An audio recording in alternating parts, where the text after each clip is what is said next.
മനസ്സിലാക്കിയ ചില കാര്യങ്ങൾ വീണ്ടും ഇവിടെ കാണുന്നത്, ആദ്യം വന്നപ്പോൾ ഒരു രീതിയിലും ഒരു പ്രമാണം വേണ്ട, ഒരു രീതിയിലും മറ്റു പുസ്തകം വേണ്ട, കാരണം ഞാൻ പ്രമാണ പുസ്തകം കൈവശമുണ്ട്. അതുകൊണ്ട് no creed but Christ, no book but Bible. അവിടെ നിന്ന് ഒന്നാം നൂറ്റാണ്ട് അങ്ങോട്ട് ചേർന്ന് വന്നപ്പോഴത്തേക്ക് ഒരു ആവശ്യം വന്നു. ആ ആവശ്യകതയിലേക്കാണ് ഇനി നമ്മൾ ഇന്നത്തെ ചെറിയ ഈ സെഷൻ പങ്കുചേരാൻ പോകുന്നത്. ആവശ്യകത എന്താണ്? ചില കൺഫ്യൂഷൻസ് വന്നു ഈ understanding. And there they said we need to really understand the functioning around Jesus the Christ of Father God and God the Holy Spirit. ഈ തൃത്വത്തിന്റെ ഒരുമിച്ചുള്ള ഇതിനെ ഒരു ഡാൻസ് എന്ന പേരും നൽകിയ ഒരു കാലഘട്ടം, പെരിക്കോപ്പൽ ഡാൻസ്. അതിനെ പിന്നെ പറയാം. ഒരു നൃത്തമാടുന്നത് പോലെ ഒരു സിൻക്രണൈസേഷൻ. നൃത്തത്തിൽ നമ്മൾ കാണുന്നത് എന്താണ്? കൈയും കാലും ചേർന്നാണോ തല ചേർന്നാണോ ആടുന്നത് എന്ന് പറയുന്ന പോലെ പിതാവും പുത്രനും പരിശുദ്ധാത്മാവ് എത്രത്തോളം ചേർന്ന് പ്രവർത്തിച്ച് നമുക്ക് അതിന്റെ വ്യത്യാസം മനസ്സിലാകാതെ വരുമ്പോഴാണ് in real sense the triune God worked in as one. നമ്മൾ മനസ്സിലാക്കിയത് തിരുവചനത്തിൽ ക്രീഡ്സ് ഉണ്ട്, തിരുവചനത്തിൽ വിശ്വാസ പ്രഖ്യാപനങ്ങളുണ്ട്. ഇന്നും ഇസ്രായേൽ ജനത അവരുടെ ആരാധനയിൽ ഷെമ്മ ഹിയർ ഓ ഇസ്രായേൽ എന്ന അർത്ഥം വരുന്ന ഒരു ഭാഗം എന്നും അവരുടെ പ്രമാണമായി പറയാറുണ്ട്. ആ ഭാഗം ഏതാണ്? Deuteronomy chapter 6 verse 4 and 5. എന്നാൽ ഈ രണ്ടാമത്തെ ഭാഗങ്ങളിലേക്ക് ഞാൻ നിങ്ങൾക്ക് പുതിയ നിയമത്തിൽ ഒരു അണ്ടർസ്റ്റാൻഡിംഗ് കൊടുത്തത്. ഈ പുതിയ നിയമ അണ്ടർസ്റ്റാൻഡിംഗും ചേർന്നുകൊണ്ടാണ് ക്രീഡിന്റെ ഫോർമേഷൻ ഉണ്ടായത്. അതായത് പുതിയ നിയമത്തിൽ ഒരു കാര്യം വ്യക്തമായി, ഇത് വിശ്വസിക്കുക മാത്രമല്ല, ഇത് സ്വീകരിക്കുകയും ഇത് കൈമാറുകയും ചെയ്യേണ്ട ഒരു പ്രഖ്യാപനമാണ്. And so the aspect of believe, the aspect of receive, and the aspect of passing on. Is there? Right, next. Yes, the aspects of believe, receive, and passing on, which Paul speaks to the first church. And now we come to the second session. Today the session is about confusions. Already acha confusion ആണ്. ഇനി confusion ആക്കിയാൽ ആകെ പാടുപെടണം. തിരുവചനത്തിൽ നിന്ന് ഒരു വലിയ തലമുറ പാടുപെട്ട കാലത്തിലേക്കാണ് നിങ്ങൾ ക്ഷണിക്കേണ്ടത്. Just listen to it as a storytelling. Just listen to it as if you need to understand necessarily what those confusions were today.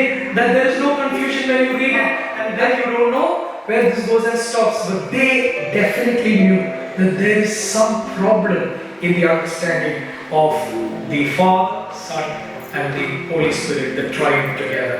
The first, second century, third century, these confusions kept growing.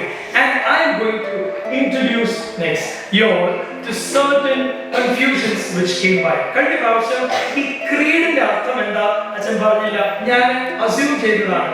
ഞാൻ നിങ്ങളുടെ അടുത്ത് പറഞ്ഞൊരു വിഷയമുണ്ട്. നമ്മുടെ ഈ വർഷത്തെ നമ്മുടെ പള്ളിയായി എന്റെ ആത്മീയ ഒരു approach will be on a theme. What is the theme? We believe. Creed means, credo means we believe. I believe. വിശ്വസിക്കുന്ന ഒരു പ്രമാണം, അതാണ് ക്രീഡിന്റെ അർത്ഥം. Basically this is what we believe. അവിടെ പറഞ്ഞ കാര്യങ്ങൾ നിങ്ങൾ ശ്രദ്ധിച്ചാൽ നിങ്ങൾക്ക് മനസ്സിലാകും. അതുകൊണ്ട് അത് ആവർത്തിക്കുന്നില്ല. നെക്സ്റ്റ്, ഈ വിശ്വാസ പ്രമാണത്തിന്റെ ഒരു രൂപീകരണത്തിന് മുൻപ് അന്ന് എന്ന കാലം പല രീതിയിലും ഒരു confusion in order to understand the Godhead of Jesus. ഇതെല്ലാം യേശു എന്ന ഒരു വെളിപ്പെട്ട ദൈവ സാന്നിധ്യം, പിതാവ് അവനിൽ പ്രിയപ്പെടുന്ന അനുഭവവും പരിശുദ്ധാത്മാവ് ഇറങ്ങി വന്ന അനുഭവവും, ഈ ത്രിയേക ഫംഗ്ഷനിങ് ആണ് ആദിമസഭ മനസ്സിലാക്കാൻ ശ്രമിച്ചത്. എന്നാൽ ഈ ആദിമസഭയുടെ മനസ്സിലാക്കലിൽ അപ്പോസ്തോലിക് ഇറ മനസ്സിലാക്കിയ പോലെ അല്ല ആദിമസഭ മനസ്സിലാക്കേണ്ടത്. ഒരു ഗ്രൂപ്പ് സിറ്റിസൺ ആണ് അതിന് പേര് പറയുന്നത്. ഈ പേരൊന്നും വിഷയമില്ല, നിങ്ങൾ സെമിനാരി എക്സാം എഴുതാൻ പോകുന്നില്ല, വിഷയമേ അല്ല. But just see how confusions came. ജീസസിനെ അവരെ മനസ്സിലാക്കിയത് എങ്ങനെയാണ്? ഒരു അവതാരം എന്ന പോലെ, അവൻ മനുഷ്യൻ എന്ന പോലെ കണ്ടപ്പോൾ തോന്നി. കണ്ണുണ്ട്, മൂക്കുണ്ട്, വായുണ്ട്, ഒരു ശരീരമുണ്ട്. അവൻ ഈ ശരീരത്തിൽ അവൻ കുരിശിലേറ്റപ്പോൾ അവന് രക്തമുണ്ടായി. ഇത് എല്ലാ രീതിയിലും അവൻ എന്താണ്? അവനൊരു അവതാരം പോലെ, അവൻ മനുഷ്യനെ പോലെ വന്നു. ആ വന്ന സ്ഥലം വിട്ടു. അവൻ മനുഷ്യൻ പൂർണ്ണമായി അല്ല, not a real human but only an appearance. ഇതാണ് യേശു. ഇന്നിന്റെ സഭയോട് ചോദിച്ചാൽ no sir, what are you saying? പക്ഷെ അന്നിന്റെ സഭ യേശുവിനെ മനസ്സിലാക്കുന്നേ ഉള്ളൂ. And so there was a confusion with respect to such a belief. Some people called themselves followers of Jesus, called themselves Christians, converted from the then either pagan religion or the Jewish sect, but they believed that Jesus was just an avatar, just an appearance which came in to look like human. Next, and then some stopped behind. Some thought he used abionism. ഈ abionismത്തിൽ അവർ മനസ്സിലാക്കിയത് ഇതൊരു Jesus ഒരു വെറും മനുഷ്യൻ. ഒരിടത്ത് പറഞ്ഞു അവൻ മനുഷ്യനെ പോലെയാണ്, പക്ഷെ ഒരു കൂട്ടർ പറഞ്ഞു അവൻ നല്ലൊരു റബ്ബിയാണ്, പൂർണ്ണ മനുഷ്യനായിരുന്നു. ദൈവത്തിന് അവന് പ്രസാദമുണ്ടായിരുന്നു എന്നേ ഉള്ളൂ, എന്നാൽ അവൻ ദൈവം അല്ലായിരുന്നു. അവനെ ഫോളോ ചെയ്യാൻ റെഡിയാ. അതുകൊണ്ട് ഓ ഗുഡ് ടീച്ചർ എന്ന് പറഞ്ഞ പലരുമുണ്ട്, ഹേ റബ്ബി എന്ന് വിളിച്ച പലരുമുണ്ട്. അവനെ ടീച്ചറായി ഐഡന്റിഫൈ ചെയ്ത ആദിമ സഭയിൽ അവനെ ടീച്ചർ മാത്രമായി കണ്ട ഫോളോവേഴ്സ് ആണ്. Abionism ആണ് അതിനെ പറയുന്നത്.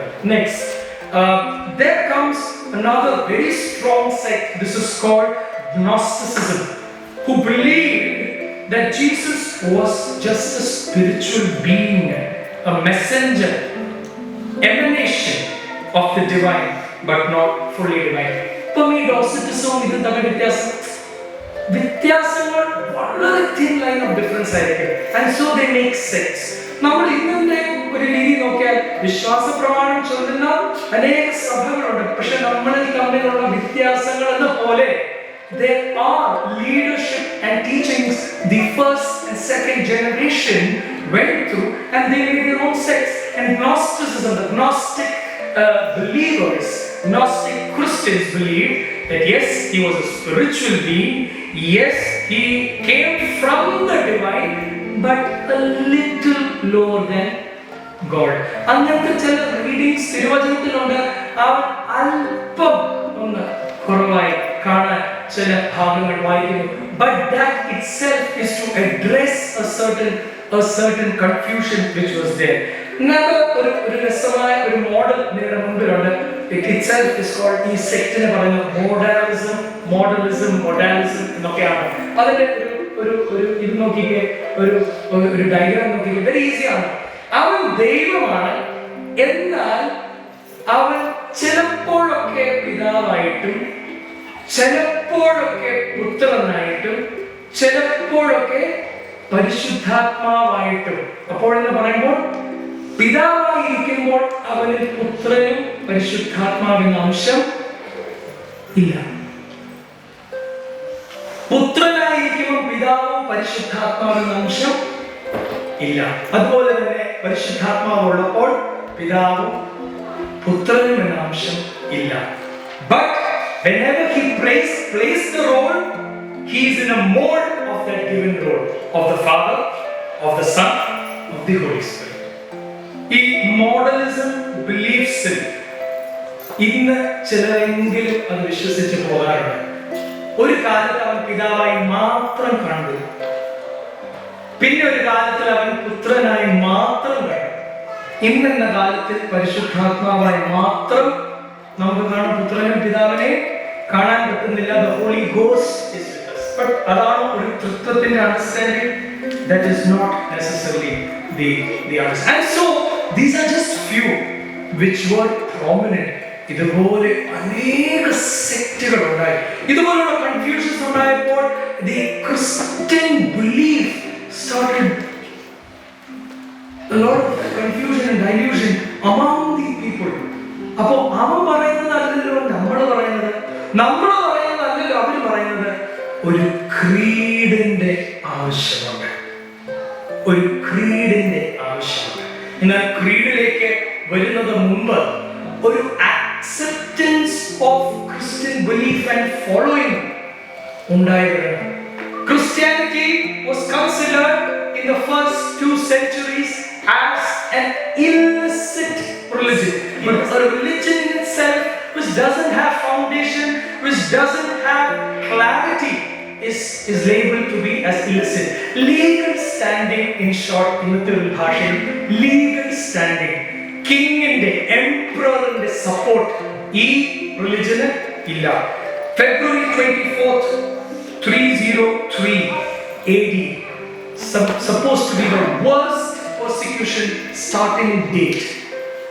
ക്രിസ്തീയ വിശ്വാസത്തിൽ ആയിരിക്കുന്ന, ഇപ്പം പറഞ്ഞ ഡോസറ്റിസം ആട്ടെ, മൊഡലിസം ആട്ടെ, ഗ്നോസ്റ്റിസിസം ആട്ടെ, ഏത് വിശ്വാസത്തിലും ആയിരിക്കുന്ന, എന്നാൽ അവരെല്ലാവരും ക്രിസ്തുവിൽ വിശ്വസിച്ചു. എന്നാൽ അവരാര്, തൃത്വം എന്ന ബന്ധത്തിലാണ്, അവർക്ക് അതിനെപ്പറ്റി വലിയ ക്ലാരിറ്റി ഇല്ല. ഇവർക്ക് എല്ലാവർക്കും ഭയങ്കരമായ ഒരു പെർസിക്യൂഷന്റെ കാലഘട്ടമായിരുന്നു 303 തൊട്ട് 311 AD വരെ. എന്നാൽ 311 AD-യിലായപ്പോൾ ഈ ഗലേറിയസ് എന്ന എംപറർ ഒരു എഡിക്റ്റ് ഓഫ് ടോളറേഷൻ എന്ന വാക്ക് വെച്ച് ഒരു വിലംബനം പ്രസ്താവിച്ചു. Edict came out. What does this edict say? This edict was to give the people a certain respite, to give the people certain recognition. Properties എല്ലാം ക്രിസ്തീയ കൈകളിൽ നിന്ന് എടുത്തു. അവർക്ക് ആ ആരാധന ചെയ്യാനുള്ള ഫ്രീഡം ഇല്ലാതെ വന്നു. 311 ഗലേറിയസ് അത് ചെയ്തു. ഈ ഗലേറിയസ് രാജാവിന്റെ മേൽ ഭയങ്കരമായ ഈ സ്കിൻ ഡിസീസ് എന്ന രീതിയിലുള്ള ഒരു രോഗം വന്നു. There is a book which says his disease was occasionally by a lot of pain and disorder in his body. His body used to swell up, covered with ulcers and devoured by innumerable swarms of those insects. പുഴു വരുന്ന ഒരു disease തന്റെ ശരീരത്തിൽ വന്നു. പക്ഷെ ഗലേറിയസിന് എന്ത് വിശ്വാസമെന്ന് അറിയാമോ? As an emperor of pagan religion, a Roman emperor said, you know what? I've been doing a lot wrong to a group of people who say they belong to Jesus. I will put an edict of toleration and say, let the properties be given back to them. Let the religion be given some ease. Legal standing കൊടുത്തില്ല, കുറച്ച് is ഒക്കെ കൊടുത്തു. ഇത് കൊടുത്തോടുകൂടി ഗലേറിയസിന്റെ രോഗം മാറിയാണ് പിന്നെ പറയുന്നത്. And then further on came a king, Emperor Constantine, who just before Milvian Bridge battle, he saw this vision. What was the vision? ഈ എംപറർ എന്താണ് കണ്ടത്? കുരിശിനെ കണ്ടു. ഇതുവരെ ഗലേറിയസ് വരെ ഭയങ്കരമായ അട്രോസിറ്റീസ് അനുഭവിച്ച ക്രിസ്ത്യൻ കൂട്ടർക്ക് കോൺസ്റ്റന്റൈൻ എന്ന ചക്രവർത്തി ഈ വിഷനും കണ്ടു. ഇത് കഴിഞ്ഞുള്ള അന്ന് കോൺക്വസ്റ്റിന്റെ കാലമാണ്. യുദ്ധം ചെയ്യുന്നു, ജയിക്കുന്നു. ഈ കോൺക്വസ്റ്റിൽ സംഭവിച്ചത് അടുത്ത യുദ്ധം അവൻ ജയിക്കുകയും ചെയ്തു. If you see the next, they say a huge battle was won and Constantine constantly saw angels hovering over the battlefield. And thereon came in an acceptance through the Edict of Milan. Italy ഉണ്ടായ ഒരു document ആണ് saying that hereon this religion is not an illicit religion, it will be a licit religion, a legal religion.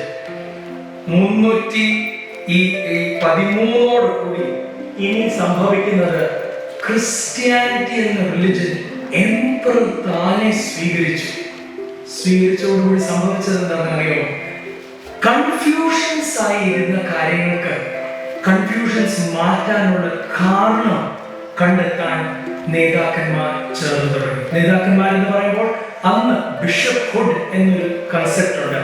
Constantine രാജാവ്, next Constantine രാജാവാണ്. I am stopping here.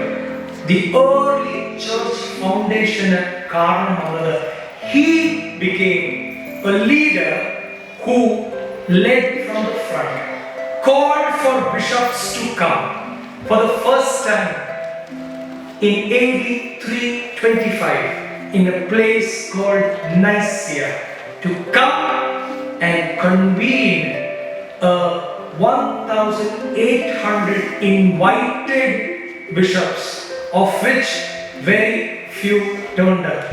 Next time I will show you a picture if I could find. If not, I'll tell you what their state was.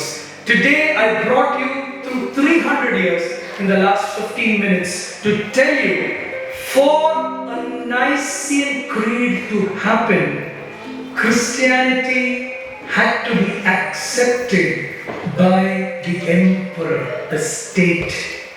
സ്റ്റേറ്റിന്റെ acceptance കിട്ടിയപ്പോഴാണ് ഇനി തൊട്ട് നമുക്കൊരു ചർച്ച ഉണ്ടാകാം. പിതാവും പുത്രനും പരിശുദ്ധ റൂഹായെ നമ്മൾ എങ്ങനെ മനസ്സിലാക്കും എന്നതിനെ പറ്റി. ഈ ചർച്ച എന്തായിരുന്നു? വരുന്ന ദിവസങ്ങളിൽ നമുക്ക് മനസ്സിലാക്കാം. ത്രിയേക ദൈവം ഇതിലൂടെ നമ്മെ സഹായിക്കട്ടെ. നമ്മൾ ഇതുവരെ നിഖ്യയിൽ എത്തിയില്ല. നിഖ്യയിൽ അടുത്ത തവണ നമ്മൾ നിഖ്യയിലുണ്ടായ ചർച്ചകൾ, രസകരമായ ചില ഇൻസിഡൻസസ്, അവിടെ നടന്ന കാര്യങ്ങൾ, എഴുതപ്പെട്ട ഇൻസിഡൻസസ് നിങ്ങളെ വായിച്ച് കേൾപ്പിക്കുവാനും അതിന്റെ ചില I have found a picture where you will be surprised to see that this happened during bishop meetings. അപ്പോൾ ഇന്നത്തെ ബിഷപ്പിന്റെ മീറ്റിങ്ങുകളിൽ ഇതൊക്കെ നടക്കുമോ എന്ന് എന്നോട് ചോദിച്ചാൽ എനിക്കറിയത്തില്ല. പക്ഷെ അന്നത്തെ ബിഷപ്പുമാരുടെ മീറ്റിങ്ങിൽ കർത്താവിനോടുള്ള സ്നേഹം കാണിച്ചത് രൂക്ഷമായ ഒരു റെസ്പോൺസിലായിരുന്നു. അതിനൊരു ഫോട്ടോ ഉണ്ട്, അടുത്ത പ്രാവശ്യം കാണിക്കാം. ദൈവം നമ്മെ സഹായിക്കുമാറാകട്ടെ. ആമേൻ.